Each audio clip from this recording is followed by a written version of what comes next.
Aquí con el profesor Arturo Guzmán Navarro, chorrerano, historiador, catedrático de la Universidad Nacional.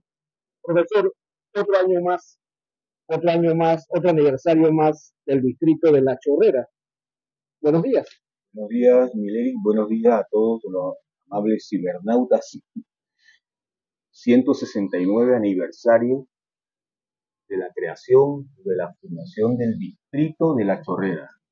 Así es. Profesor, ¿hay algo nuevo? ¿Se sabe algo novedoso? Usted que le gusta estar empapado en lo que es esta historia, tan bonita y tan bella como es esta historia de La Chorrera. Mire, entre las cosas interesantes inmediatas a lo que es este evento, el 12 de septiembre de 1855, hay un dato muy curioso que ocurre precisamente el 6 de enero de 1855. O sea, estamos hablando de 9 meses antes. Hubo un levantamiento social aquí en La Chorrera, donde alrededor de casi 300 campesinos se toman el municipio y demandan que se eliminen los impuestos que se le están pagando al pueblo y, por otro lado, que las tierras sean distribuidas de manera equitativa, porque pertenecen precisamente a la comunidad. En ese momento estaba el régimen comunitario o comunal, y eso trae como consecuencia que, como siempre, una cantidad de acaparadores, terratenientes, que tenían a la gente, como quien dice, contra las cuerdas, acorralado, sin tierra. Y eso trae como consecuencia que se toman el Consejo Municipal y sacan a las autoridades de ese momento. Por supuesto que todo fue sofocado rápidamente por el gobierno central del departamento de la capital, y con ello entonces se sofocó el movimiento. Pero hay nombres y todos muy precisos de quiénes fueron las personas que en aquel momento lideraron ese movimiento. Campesinos en gran medida. ¿Tendrá apellidos, tendrá nombres de aquel entonces? Sí, cómo no, son apellidos de aquel momento. No le tengo ahora mismo a mano el dato, pero uno de los apodos era Badano. La gente lo conocía en su momento. Debe ser una prenda de esas que no le aguantan, no le quitan pelos en la lengua para decir las cosas. Pero lo cierto de todo esto es que se respetó, porque hasta el alcalde iba a renunciar, y ese alcalde llega y decide continuar porque le pidieron: no, el asunto no es con usted. Se llamaba Luis Lazo. Y curiosamente ese Luis Lazo es el mismo alcalde que va a permanecer por un año completo ejerciendo la alcaldía en ese año de 1805. Pero usted me habla de 6 meses antes del 12 de septiembre. Sí, fue el 6 de enero de 1855. Al 9, hay casi 9 meses exactos. Y el alcalde, ya conocemos pues entonces quién era el alcalde en ese momento. Sí, o sea, el apellido Lazo no es extraño entre nosotros, se mantiene hasta hoy. De manera que para entonces ya estaban presentes ese apellido, por lo menos dentro de la política. Así es. Hay otras situaciones que poco a poco hay que ir avanzando en.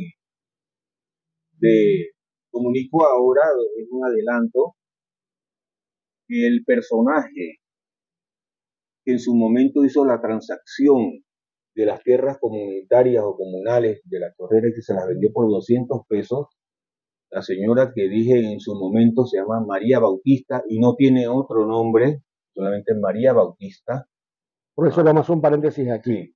Porque aquí hay una calle y nos han enseñado de toda la vida de que es María Bautista de la Cova, y así hay una calle y hay un parque aquí en La Chorrera. ¿Sí? Ella no usa ni María Bautista, sino Juana de la Cova. Ajá. Imagínense. O sea, nombres inventados. Y hasta el parque, ¿sí? Hasta el parque en la ruta de la calle San Martín de Porres. Sí, y la historia no puede ser manejada con inventos. no puede ser manejada por tradiciones, sino lo que dice la documentación. Eso es lo básico. Y en función de esto, yo les voy a decir a ustedes, confieso, que ya yo tengo hasta el apellido de la señora, ¿sí? ¿Cómo no? Lo único que no lo quiero avanzar hasta ahora porque Dios mediante, el 19 de septiembre, pasadito estas festividades y todo lo demás, yo estoy viajando a Bogotá a confirmar lo que ya yo tengo acá conocido de cuál es el nombre, de el apellido completo de la señora y todo. ¿Y quién era ella, profesor? Parece ser que sí era una hacendada, fue una hacendada y adelantándolo un poquito, eh, como que vivía en el casco viejo de la ciudad de Panamá. Porque el apellido, Baptista es un apellido, no es nombre. Ella parece ser que tiene un pariente que es un señor que vive en el casco viejo y con ellos se dio un incendio en 1856 y se le quemó precisamente la propiedad a ese señor. De eso que sale en un inventario que se hicieron de propietarios. Esto me suena. Y 1856 es el mismo periodo en que estamos hablando acá de la transacción prácticamente. Correcto. Porque hay unos 10 años, 12 años de distancia entre uno y otro. De manera que eso da pie y no era que viviera aquí. No tenía ningún sentido que viviera aquí. Los propietarios, todos vivían en Panamá. Tenían acá, eran terratenientes, tenían hatos de ganado, eh, cualquier otro tipo de propiedad que fuera trapiches, que sea. Y ellos vivían en la ciudad de Panamá, no acá. Como pasó por mucho tiempo. Chorrera, y digo Chorrera porque es el periodo donde el nombre es correcto, es Chorrera, para lo que es el villorrio, para lo que es el caserío, para la aldea. Y en aquel momento, sencillamente, ellos venían cada cierto tiempo a ver sus propiedades y sus cuestiones. Sí tenían esclavos, pero también tenían mayorales. Entonces esa era la práctica. Y así se dio prácticamente hasta 1950. Los apellidos que hay aquí de renombre son prestados en gran medida. Los Miró, eso viene de la ciudad de Panamá. Sí es, eso viene de la ciudad. Los Arias, eso viene de la ciudad de Panamá. Los Solanos, eso es ciudad de Panamá. O sea, cuando aquí se organizó en 1922 una feria para hacer algunas obras, la organización cívica que se organizó en aquel momento se llamó Centro Chorrerano. Ese Centro Chorrerano no estaba organizado ni formado por gente de la chorrera, estaba formado era por puros capitalinos que tenían acá propiedades y fueron los que llevaron adelante esa actividad. Esta actividad está muy bien documentada porque ellos publicaron una obra que se llama La Chorrera en 1922 y ahí yo estudié ya todos los apellidos, ahí los únicos que son muy de los que participaron está solamente un periodista Quirós, chorrerano, y Arnoldo Cano. Así es. Ahí no hay más nada, todo lo demás es gente de la capital. Es más, el centro chorrerano, donde se fundó, en la capital, no fue aquí. Entonces nosotros no podemos ligar que la primera versión de la feria chorrerana sea allá en 1922. Eso no tiene vínculo de ningún tipo. No lo tiene. ¿Y por qué lo vinculan, profesor? Porque dicen feria. Y se realizó acá. Y ya están cabos. Y ya están cabos de que, señor. Cabos que no tienen ni ton ni ton. No tienen sin ton ni son. El pueblo fue un convidado de piedra en esa actividad. Los bailes eran de salón. Ahí no hablan por ningún lado de cumbia ni nada de eso. Porque eso, por favor, eso no estaba dentro de lo que era del círculo aquí de la de chorrera. Sí, ellos hablan del punto chorrerano. Trajeron orquestas de Panamá y aquí por ningún lado figura otra cosa. Y lo que se vendía ahí, el helado, el raspado, eso no era para pueblo. Entonces, son situaciones que nosotros tenemos que ir poco a poco superando. El protagonismo del pueblo chorrerano corresponde a la década de 1930. Cuando yo periodizo la historia del periodo republicano chorrerano, yo digo, periodo de organización, son subtemas. Periodo de organización es de 1903 a 1930. Ahí encapsulado. Sí, eso exactamente, es donde se organiza preliminarmente el pueblito, porque era un verdadero villorrio. Ahí es donde llegan y se dice, hay que pintar las casas los 3 de noviembre. Un momentito, en las calles principales no se debe construir más con casas de quincha y de penca, no. Usted tiene que tener por lo menos una altura de 2 metros de altura al frente, lo que es el alero, y con zinc o con teja. Eso organizar. Y es lo que hace Baldomero también cuando hace la primera división administrativa política de los corregimientos en 1909 y luego en 1927. Eso es fecha de organización. Es organización también cuando llega la primera máquina mecanográfica, 1916. Que llegó aquí. Llegó aquí. ¿A dónde llegó? Al municipio. Ajá. El primer documento, yo lo tengo. Eso está en el Archivo Nacional. Los que quieren hablar de historia, vámonos al Archivo Nacional. Pero no me esté improvisando cosas y haciendo a veces supuestos que no vienen al caso. Porque no me manejo con eso, porque para eso está el folclore. Y ahí en el folclore cabe. Entonces, de ahí, de 1930 hasta 1970, ese es el periodo, y lo tengo, es una lectura que he hecho de afianzamiento de la identidad del chorrerano.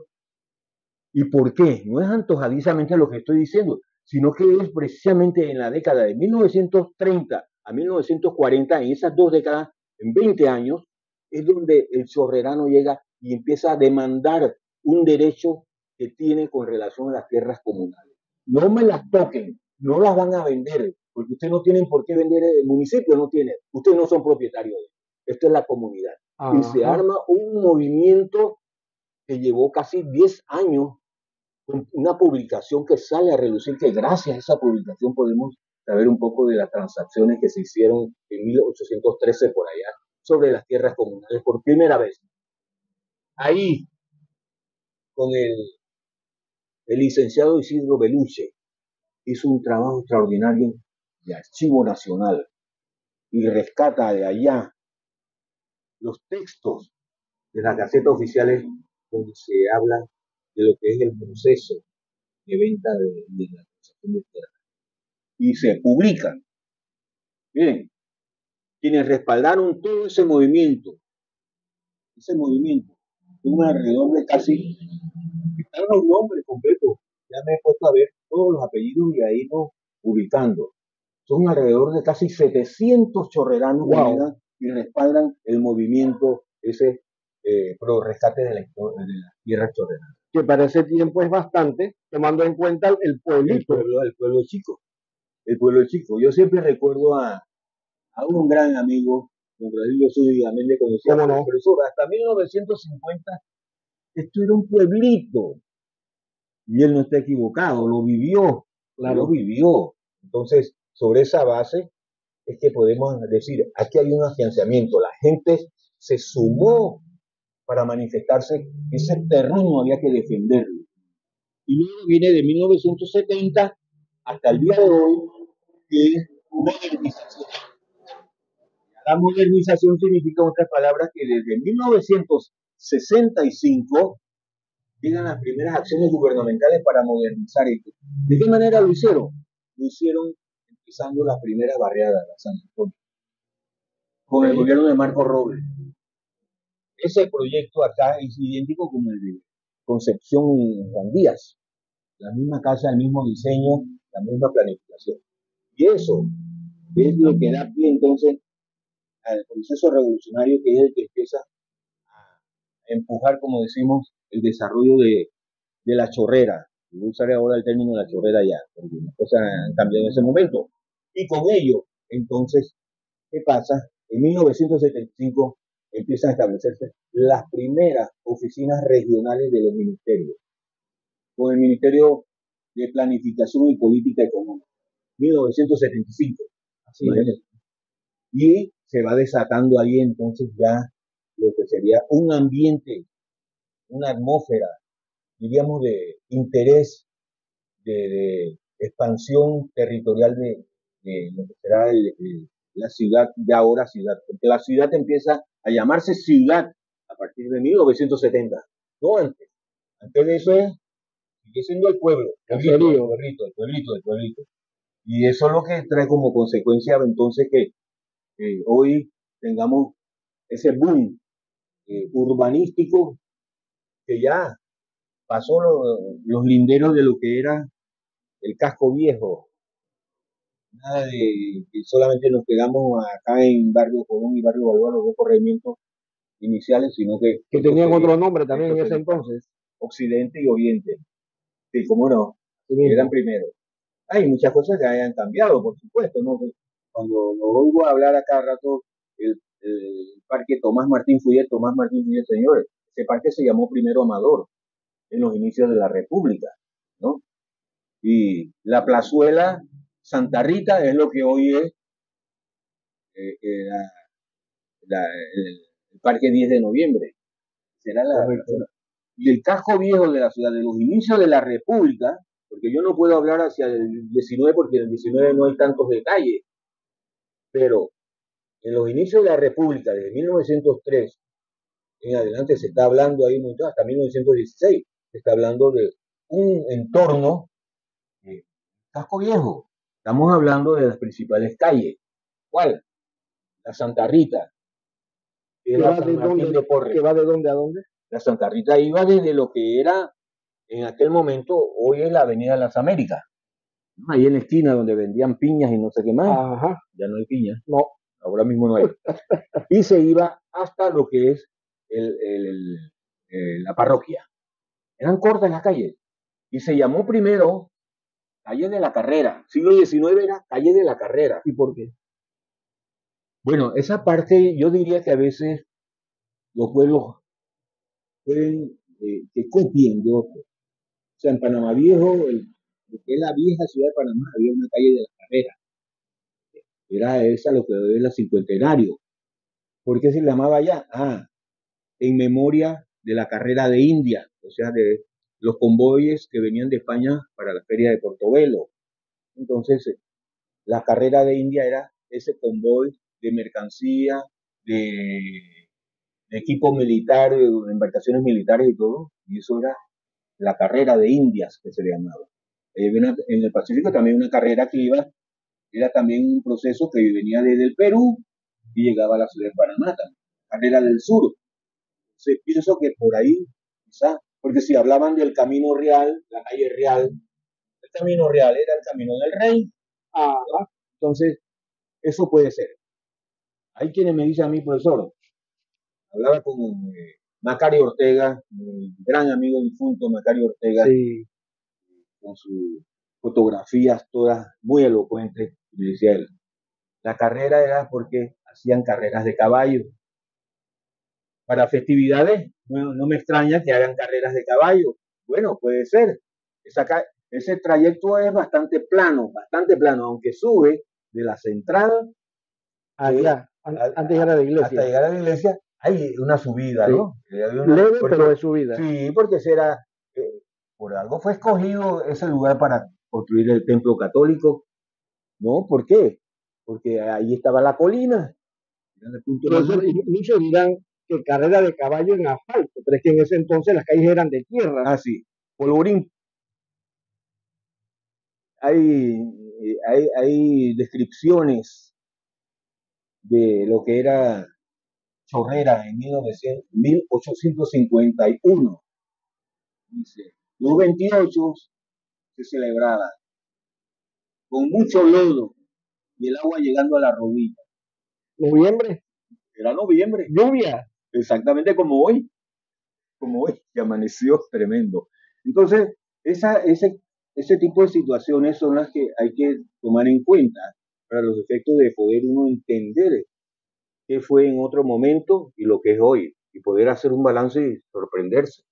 Cuando uno piensa, por lo menos en el sistema educativo, en 1832, la primera escuelita mixta, pero ¿cuántos niños pudieran haber acudido a eso? Eran unos cuantos, eran contaditos. Y esa misma escuela, ¿cómo se diría? La semilla, la simiente de lo que hoy es la Escuela República de Costa Rica. Pero en aquel momento era la escuela de Chorrera, la escuela mixta de la Chorrera. Y así mismo ocurre con esa misma escuela, nuevamente me las mencionan en 1941 con el gobierno de Tomás Herrera. Entonces estamos hablando de que todo era muy incipiente. Las oficinas que había aquí gubernamentales eran oficinas contaditas que tenían que ver sobre todo con cobro de impuestos. O sea, se cobraba un impuesto por la venta de licor, ¿no? Y se cobraba un impuesto también por la venta de tabaco. El tabaco estaba prohibido cultivarlo en Panamá, porque eso era un monopolio del gobierno. ¿Eso en qué año, profesor? Siglo XIX. Wow. Estamos hablando de 1840, 1845, cuando ya se eliminó los estancos. O sea, las oficinas le llamaban estanco de tabaco, estanco de aguardiente. Y eran autoridades que estaban aquí. Pero ¿quiénes ejercían esos cargos de administradores? Era gente que había comprado el derecho a ser administrador. Porque el gobierno llegaba y vendía el derecho. Tienes 2 años para ser administrador aquí, esa es tu ganancia. Y pagas una suma por el cargo. Claro. Y eso se daba. ¿Y quiénes eran los principales administradores? Eran gente de Panamá. Apellido Arce. Gente pudiente. Gente pudiente, que tenían con qué. Económicamente. Claro, Juan Bautista Feroz. Ese mismo, con la reserva, pero es el papá de Tomás Martín Fuller. Ajá. Tomás Martín Fuller, el apellido se lo dieron sus padres adoptivos. Martín, el apellido es Martín, es Tomás nada más. Sí, señor. Entonces, esas cosas van a ocurrir y los nombres los tenemos. El periodo que va del cantón de Chorrera de 1822 a 1855 es un periodo que lo hemos estudiado perfectamente y con documentos del archivo de la Nación Colombiana. Profesor, a mí me llama mucho la atención esto de que en un principio se hacía todo esto para beneficio de la Chorrera, para beneficio, estoy hablando de como de tratar de meter aquí más mercancía, tratar de traer cosas para que los pueblerinos que estaban aquí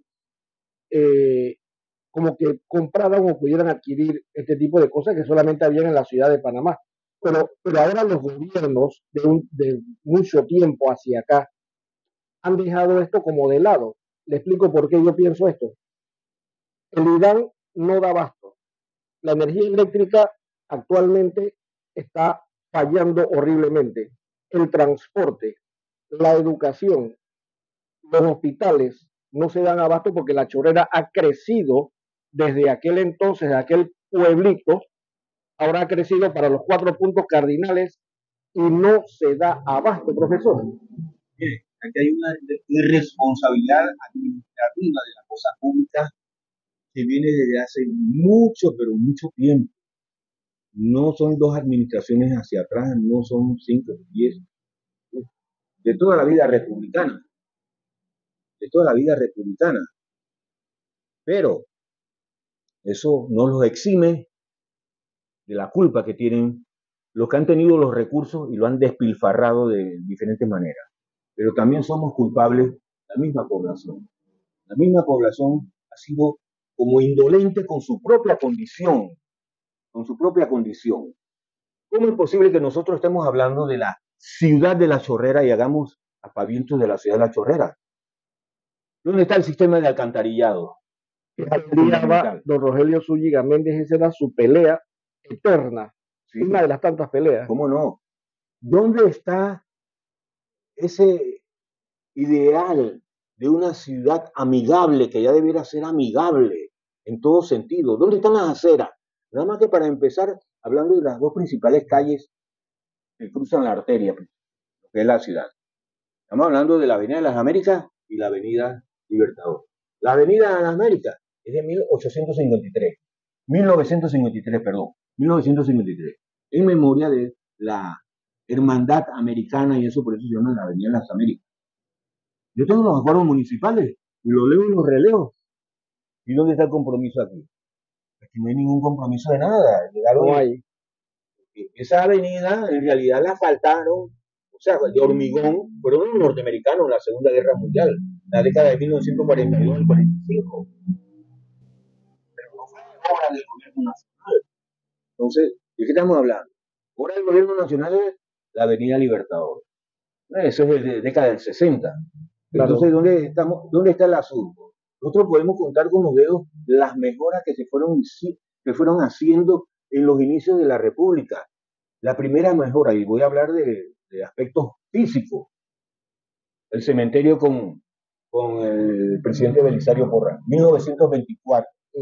Después de 100 años del cementerio de 1824, lo fundó el padre José María Blanco. Es un cementerio prácticamente colonial. 100 años después, Belisario Porras. Y miren lo que fue, la capilla y un entorno ahí donde es el casco viejo del cementerio. Claro. Da gusto dormir ahí, ¿eh? ¿Sabes? Una cosa. Entonces, después de ahí, ¿qué otra obra así, impactante física? Solamente viene lo que es el Palacio Municipal, 1935-36. Pero ahora no sé, dicen que aquí está la placa y que eso se hizo en un año, a veces no se toma el año. Pero eso fue lo que hizo. Y la vieja casa municipal, que era la que estaba al frente donde está la reina, en la esquina esa donde tiraron abajo todo y desaparecieron la historia ahí, esa venía del siglo XIX. Entonces, esa es la otra obra. ¿Qué otra obra que uno puede recordar? Solamente el pequeño edificio de madera de la Brigada de los Bomberos, 1935-36, lo que es el Chichemito. El Chichemito. Después de ello, ¿qué otra obra así interesante que tenga? Solamente viene lo que sería la unidad sanitaria, 1939. Porque es el antiguo centro de salud. Claro, el Magali Ruiz. Eso. Paré de contar. ¿Qué habíamos heredado del siglo XIX? Solamente el viejo puente del lo que es el puente Velázquez, sobre el río, que comunicaba a Emperador y Pedro Miguel. Y recuerdo que ese puente era de madera. Sí, primero fue de madera, pero yo tengo la foto de mampostería, ¿no? Entonces, eso es lo único. Pero puente de madera, acá pasando el Perequeté, eso era madera, lo tengo en foto. Sí, sí. Acá un relleno que le hicieron acá de Quebrada Rodeo, también para comunicar. El único puente de mampostería era el de la Fula. Quebrada Rodeo es el río en la quebrada Martín Sánchez. Allá adelante. En Rodeo Viejo. Sí, allá adelante en la ruta hacia Puerto Peñito. Y el puente que se usó de mampostería sólido completamente, que lo conocí, y nada más que hay una piedra que guardé para el museo, ese es el de la Fula, acá por la barriada Portobello. Correcto. Entonces, he de contar, vivíamos muy pobremente, muy pobremente. Este pueblo fue un pueblo con una pobreza muy prolongada. Los cambios más significativos, vuelvo y repito, corresponden a la década del 70. Wow. Del 70. Y han pasado 30 y 20, 50 años. Y el pueblo, 50 años. Y el pueblo, como el gran espectador. Aquí miren, y yo no peco de irresponsable en decir, ven acá, nosotros necesitamos más civismo. para demandar nuestros derechos. Necesitamos civismo. Y eso se revela cuando uno se manifiesta. Que si hay que cerrar calle, se cierra calle. Yo no cierro calle, ni el otro va a cerrar calle en el otro por locuras, sino por necesidades. Claro. Entonces, ¿a quién es el que hay que poner preso? ¿Al funcionario? Porque usted me va a enfilar, a ti es que te voy a dar palo y a ti es que te voy a buscar los antimotines. Señor, busquen al que tienen que buscar y que es el funcionario que incumple. Pero aquí las cosas están al revés como pasa en muchas partes del mundo, ¿eh? No creas que es aquí nada más. Y nos acostumbramos a decir, ¿verdad? No vamos a salir porque resulta que van a venir los antimotines. Profesor, aparte de esto, sí. ¿Qué le diríamos a las autoridades locales? Tenemos una nueva administración, viene ya le digo, para mí el 12 de septiembre, aunque todos los días debe ser de la chorrera, pero siempre tomamos como periodistas lo que hay, lo que no hay y qué podemos hacer. Correcto. Como ser humano, como residente aquí en la chorrera. La fecha siempre llama a una reflexión. Claro. ¿No? Y es lo que hacemos cada vez que conmemoramos una fecha. Y en esto, en efecto, hay un gran compromiso, porque hay un saldo histórico que hay que atender. No me jueguen con el discursito politiquero de decir no hay recursos. No, espérese un momentito. Los recursos que hay son limitados, estamos de acuerdo, pero utilicémonos de la manera más racional posible. Claro. Y eso significa, en otras palabras, si usted con este salario, usted no está de acuerdo con ese cargo, camine. Y hay otro que sí va a venir a trabajar por ese salario, claro. Pero no es abultar salarios, no es tampoco, ven acá, yo tengo aquí un amigo y yo quiero que tú me lo coloques por ahí, pero se necesita. Si se necesita, entonces se le nombra. Si no se necesita, me disculpa. Porque el Estado no es un empleador. El Estado debe ser un promotor de lo que es la inversión privada. Eso es lo que debe ser el Estado como tal. Entonces, en función de estas cosas, hay una irresponsabilidad. Si miramos para otro lado y seguimos diciendo, vamos a acabar con esto y vamos a acabar, pero no estamos viendo los indicios. Yo le voy a poner ahora mismo algo que a mí me deprime. Me deprime tremendamente. El aspecto cultural. Si usted no educa a la población culturalmente, usted no espere que la población se va a alfabetizar de manera adecuada con las escuelas. Eso es para la población de la niñez que viene, se le inculca. La que viene subiendo. La que viene subiendo. Pero nosotros necesitamos también lecciones de historia patria, necesitamos lecciones de civismo, lecciones de responsabilidad, como la patria potestad, uno en el hogar y todo lo demás. Lo que están es disminuyéndonos esas facultades que tenemos como familia. ¿Usted estaría dispuesto, profesora, a hacer eso por la chorrera? Si el municipio lo ha llamado a usted recientemente para algo, o alguna entidad aquí en la chorrera. Mire, al municipio me lo saluda. No sé quiénes son las autoridades que están ahora mismo. Yo he trabajado siempre con las autoridades municipales que han sido escogidas. No he preguntado, ni me han preguntado a mí de qué bandera política es usted, ni nada de eso. Porque mi bandera, ya lo he demostrado lo que es la comunidad. Y seguiré en ese trabajo. Y si el municipio me dice a mí, queremos aquí un apoyo con una cantidad de, digamos, de charlas, ¿cómo no?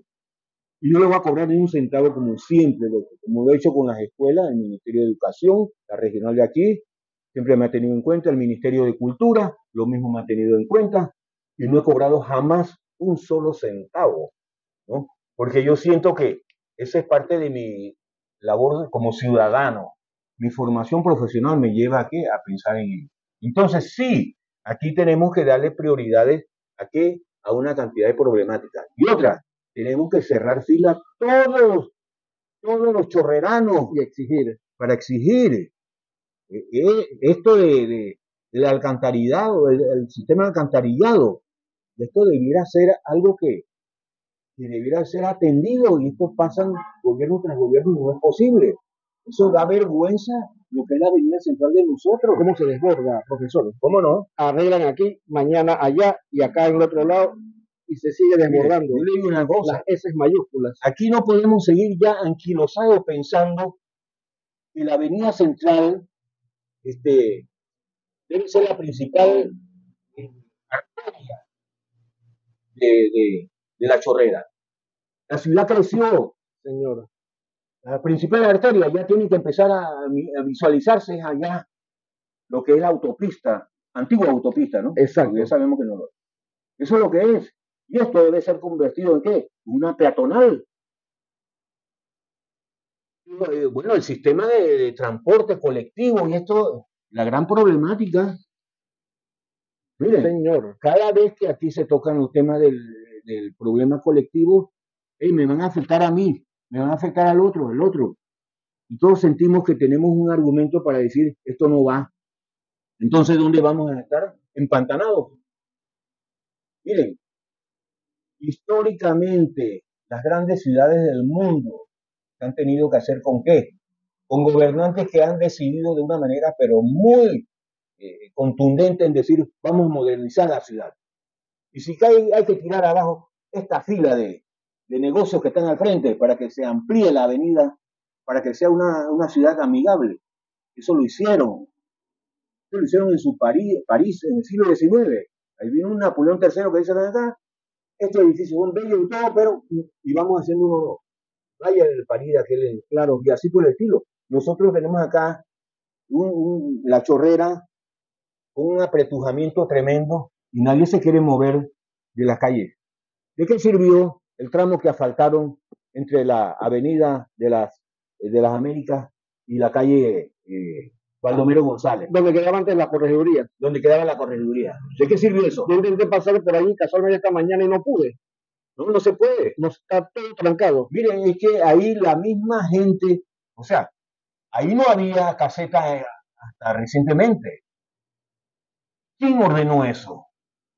Si queremos realmente empezar a despejar. Es una muy buena pregunta. Entonces, esta gente que están ahí ubicados, los admiro porque están buscando su real de manera honrada. Sí, eso está correcto, pero no, tampoco es para que hagamos de la ciudad un mercado persa. Un mercado persa.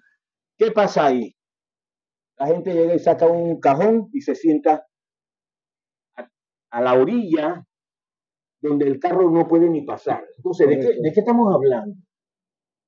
¿Queremos arreglar o no un asunto? El museo tiene ahí un ventorrillo grande, no es chiquito, pegado al andén del museo. Eso da vergüenza. Eso da vergüenza. ¿Dónde está la cultura? Eso debe ser algo sagrado. Yo creo que a nadie se le va a ocurrir coger y poner un ventorrillo ahí al pie del andén del templo católico San Francisco de Paula. Porque la cultura es algo sagrado también. Vámonos a los extremos, profesor. Sí. Usted se imagina en el Museo del Cairo un ventorrillo, así como usted dice. La vida. Con un camello ahí al lado amarrado también. No. Eso es inconcebible. Entonces, ¿dónde están las autoridades con la mente renovadora para que estas cosas se vayan corrigiendo ya? Si estamos hablando ahora mismo, es un dolor de cabeza, toda esa cantidad de puestos de venta de legumbres, verduras, frutas. Eso no puede estar ahí. Usted sabe lo que sería, y yo lo proyecté en una ocasión en el 2000, la calle Baldomero González, que le quitaron un nombre que era el más correcto, que era la calle Real. Eso debería ser una peatonal, donde solamente hubieran, ¿qué? Negocios de comida para los visitantes, de venta y ventas de artesanía, esas cosas. Pero mire lo que hay ahí. No, yo no quiero ir para allá, para la feria, porque resulta que en la feria eso está muy lejos del bus. Acá hay que cambiar esa mentalidad de que está muy lejos del bus. En los países europeos y en los Estados Unidos se usa mucho la bicicleta. Sí. Las universidades, los docentes, catedráticos llegan en bicicleta porque el carro lo tienen allá estacionado instalado y de ahí en adelante usted tiene que llegar en bicicleta. Llegan. O ahora usan unos scooters, profesor. Hay scooters ahora, como no, eléctricos. Ayudan tremendamente. He visto en la ciudad de Panamá como personas ensacadas, algunos son abogados con su laptop de mochila y en un scooter. Exactamente. O sea, tenemos que ir cambiando nuestra mentalidad tribal, porque yo digo que es algo aldeano, tribal. Aquí no puede ser que a usted se le esté cuestionando porque resulta que usted no nació aquí. Y le digan, venga acá, ¿usted por qué viene de otro lado? Hasta extranjeros me han dicho, digo, no, bueno, yo soy de Panamá Viejo, yo me quedo acá. Pero ¿esto qué es? Cambie esa mentalidad, porque si no nos vamos a quedar con el chorrerano raizal. Así es. Nos vamos a quedar, porque imagínense todas estas barriadas, tanto hacia los Guayacanes como hacia la Mitra y acá. Para todos lados. Esa gente no son de aquí. Y eso es pernicioso. No.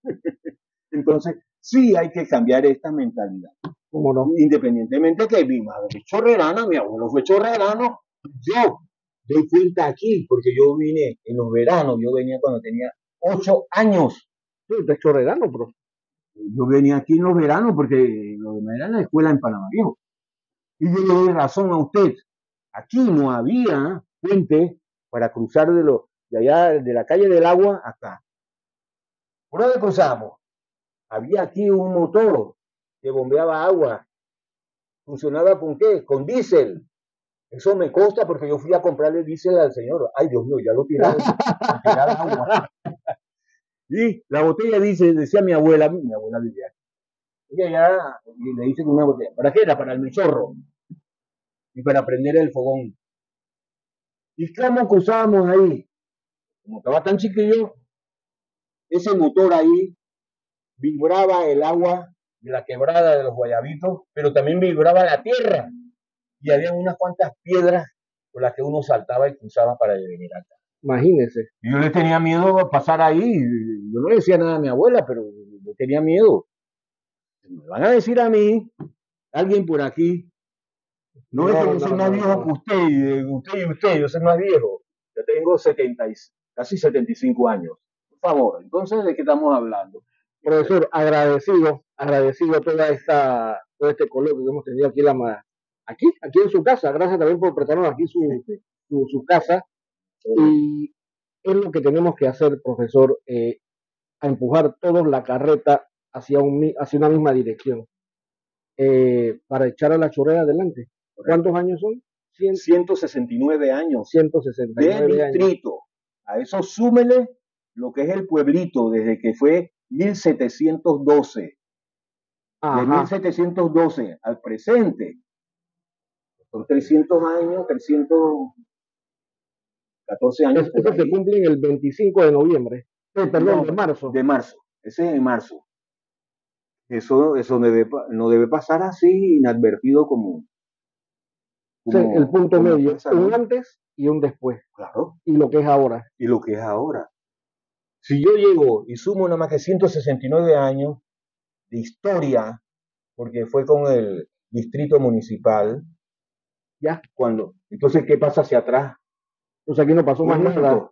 Ajá. Un manto de casi 200 años y tanto. Eso no puede ser. Eso no puede ser.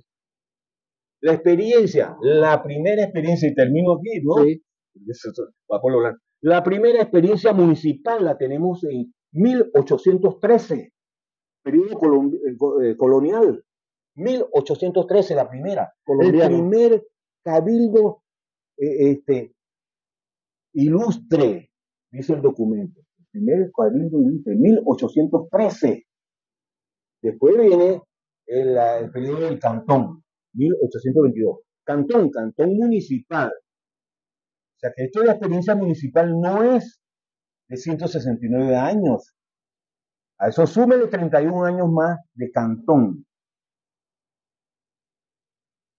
Y hay más experiencia. Y a eso un año más que es allá en 1800. Bueno, gracias, profesor, por estar con nosotros hoy aquí. periódico El Bando, por supuesto tratando de llevarles a ustedes todas estas historias. Esto va a quedar plasmado en el canal de YouTube del Bando. También lo tenemos en Instagram, en TikTok, wow, en Facebook, en X, por todos lados. Y esto llega gracias a la empresa Promarina de Puerto Caimito, Ecomoda, okay, Carnicat, las mejores carnes ahumadas, periódico El Bando, profesor. Qué bien. Así que agradecido. Y necesitan otros patrocinadores más para que esto todavía siga creciendo más y tenga más recursos para poderse manejar todavía de manera superior. Claro que sí, profesor. Me gusta esta ventana y hay que respaldarla. Hay que suscribirse.